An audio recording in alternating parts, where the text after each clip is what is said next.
आप सभी भाई-बहनों का आध्यात्मिक ऑक्सीजन की ज्ञान संदेश कक्षा में एक बार फिर स्वागत है। आज की चर्चा देखिए सुख-दुःख के एक चक्र को लेकर करने जा रहे हैं। देखिए सुख आप और हम सभी मनुष्य ही चाहते हैं। शास्त्रों में भी इस बात की पुष्टि की गई है। ऐसा आपका हमारा एक स्वभाव है। लेकिन शास्त्रों में इस बात की पुष्टि की गई है कि प्रत्येक जीवात्मा यानी कि आत्मा आनंद चाहती है क्योंकि तकनीकी रूप से आप और हम ज्ञान स्वरूप है। आनंद स्वरूप केवल परमात्मा है। इसलिए आप और हम अज्ञानतावश संसार के सुखों को ही ढूंढने का एक प्रयास परम सुख की ओर करते हैं। देखिए परम सुख और आनंद एक ही बात है। अब कोई भी मनुष्य आप और हम ऐसा सुख नहीं चाहते जिसमें दुख मिश्रित हो। और संसार में माया में ऐसा कोई सुख ही नहीं है जो दुख रहित हो। तो ये सभी स्थितियां आपको मैं क्रमबद्ध तरीके से जब तक सुख दुख के कारण का बोध नहीं होता। देखिए हम ब्रह्म मुहूर्त ज्ञान उपदेश कक्षा में तो ऐसी कितनी ही वीडियो प्रसारित कर चुके हैं।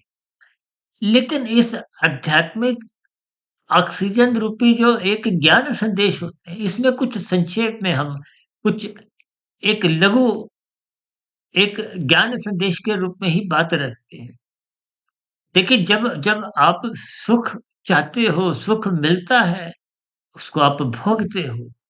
जब उस भोगने में रस बुद्धि गहरे तल पे जम जाती है, रस बुद्धि जब गहरे तल पे आती है, तो मनुष्य प्रमाद में आने लगता है। प्रमाद की स्थितियों में फिर परमात्मा की स्थितियाँ, चिंतन, सत्संग, गुरु के प्रवचन, शास्त्रों का ज्ञान, ब्रह्म मुहूर्त में उठने की स्थितियाँ, ये सब धीरे-धीरे समाप्त होने लगती है। कि मनुष्य प्रमाद में आता है। प्रमाद में ये सभी आध्यात्मिक स्थितियाँ अच्छी नहीं लगती, जिसके फलस्वरूप फिर मनुष्य अज्ञानता में आता हुआ प्रमादवश फिर आलस्य में गिर जाता है। ये आलस्य एक तामसी स्थिति है, प्रमाद एक राजसी स्थिति है।